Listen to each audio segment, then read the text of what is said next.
یہ جو اسرائیل جو کچھ کر رہا ہے نا، اس کا اصل حل مجھے بھی پتا ہے مظاہروں میں نہیں ہے، اس کا اصل حل ہے جہاد. کا اصل حل کیا ہے؟ جہاد. تو پہلی جو ابھی تک تو ہم نے نا امیدی کی باتیں کی ہیں، مسلمان ممالک شکست کھا کے بیٹھ چکے ہیں، 3 بڑی جنگوں میں شکست ہو چکی ہے.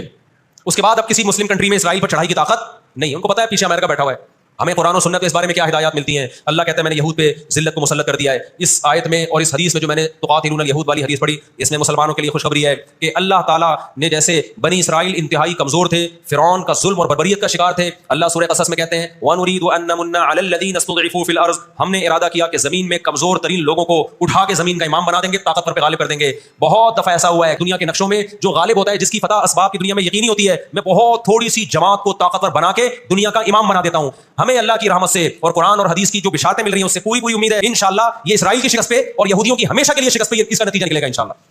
اور نبی صلی اللہ علیہ وسلم کی حدیث پوری ہوگی کہ تمہاری جو بڑی جنگ ہوگی، نبی نے کیا فرمایا؟ اس امت کی ایک جماعت ہمیشہ جہاد کرتی رہے گی. لا یزال طائفۃ من امتی ظاہرین علی الحق، ہر دور میں لڑائی ہوئی ہے، جہاد ہوا ہے. آپ اس ہسٹری اٹھا کے کہیں نہ کہیں جہاد ہمیشہ ہوتا رہے. تو آج بھی ایسا ہوگا. اور بالآخر یہ معاملات اگر بین الاقوامی دنیا نے کنٹرول نہیں کیے تو نبی صلی اللہ علیہ وسلم کی پیشگوئیاں انشاءاللہ بہت جلد پوری ہونے والی ہیں. اور یہ جو ان کو عزت ملی ہے نا، یہ اصل میں بہت بڑی ذلت کی تمہید ہے. جب کسی کی بہت بڑی بےزتی کرنی ہوتی ہے تو اس کو پہلے بہت زیادہ عزت دینی پڑتی ہے. ایران میں بہت زیادہ یہودی ہیں، پتہ ہے آپ کو؟ اسرائیل کے بعد سب سے زیادہ یہودی ایران میں ہیں، لیکن انہوں نے اپنا نام ایران میں یہود نہیں رجسٹر کروایا، کلیمی رجسٹر کروایا ہوا ہے موسیٰ کلیم اللہ کی نسبت سے. کیوں؟ ان کو پتہ ہے کہ یہود کا لفظ دنیا میں کیا بن چکا ہے؟ گالی. شرم آئے گی کسی کو بتاتے ہوئے کہ میں یہودی ہوں، اس لیے ایران میں انہوں نے اپنے آپ کو رجسٹر کس نام سے کروایا ہے؟ کلیمی کہتے ہیں ان کو. میں مانتا ہوں سارے یہودی ایسے نہیں ہوتے، میں نے پہلے وضاحت کر دیا، ہمیں یہودیوں سے دشمنی نہیں ہے، کیونکہ قرآن جہاں یہودیوں کی برائی بیان کرتا ہے وہاں قرآن یہ بھی کہتا ہے لیسوا سواء، سارے ایک جیسے نہیں ہے. لیکن جتنا شر اور فساد اس قوم میں ہے، قرآن کہتا ہے کہ اتنا دنیا میں کسی اور قوم میں نہیں ہے. اللہ کہتے ہیں تو مسلمانوں کا سب سے بڑا دشمن دنیا کی جتنی قومیں ہیں ان میں سب سے بڑا دشمن کس کو پاؤ گے؟ یہود کو پاؤ گے. اس کے بعد مشرکین کو پاؤ گے، اور اسلام کے سب سے زیادہ قریب تم کس کو پاؤ گے؟ نصارہ کو، عیسائیوں کو پاؤ گے. تو آپ صلی اللہ علیہ وسلم نے فرمایا کہ تقاتلون الیہود، تمہاری جنگ کس سے ہوگی؟ یہود سے ہوگی. دجال کس کا سپورٹر ہوگا؟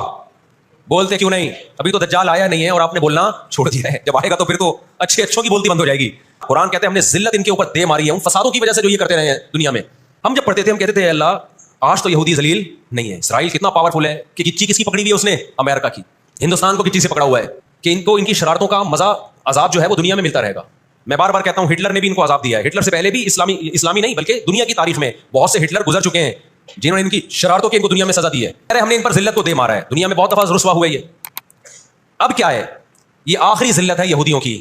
آپ کو معلوم ہونا چاہیے جب دنیا میں کسی کو بہت زیادہ ذلیل کیا جاتا ہے نا تو پہلے اس کو عزت دی جاتی ہے. کسی کے گلے میں آپ جوتوں کا ہار پہنا دو، یہ بھی ایک ذلت ہے. اور ایک طریقہ یہ 3 پیس سوٹ ٹائی میں آپ اس کو صدارت کی کرسی پہ بٹھائیں اور پھر آپ اس کو جوتوں کا ہار پہنا دیں. بتاؤ کون سی بڑی ذلت ہے؟ یہ دوسری ذلت پہلی ذلت سے بڑی ہے.